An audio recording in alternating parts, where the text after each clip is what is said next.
This is another edition of Mark's Museum.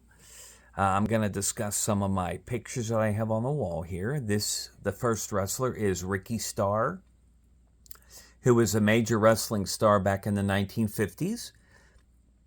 And he did a ballet gimmick. So he came in with the ballerina shoes on, the tutu, and he was a huge draw, not only here, but also in the United Kingdom.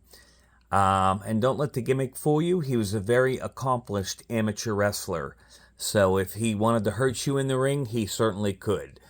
Right beside him, one of the greatest heels of all time, this is Wild Bull Curry. Curry has a lot of longevity in the business. He started back in 1933 in the Boston area for promoter Paul Bowser. He wrestled for probably 40 years. Like I said, a lot of longevity. Big name in Houston, big name in Detroit, and he did a brawling style, and he actually was doing hardcore wrestling even before they called it hardcore. Beside him is an interesting one.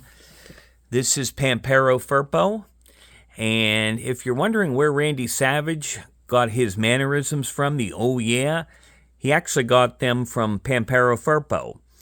Firpo was in Detroit, and that is where Randy Savage broke in at, cutting his teeth under the original Sheik's promotion. And Savage took his wild hair and the oh yeah from Pampero Firpo. Firpo was a star in Detroit. Not only there, he was a star in Hawaii, also in Houston. Beside him, Maniac Mark Lewin, and Lewin is still alive.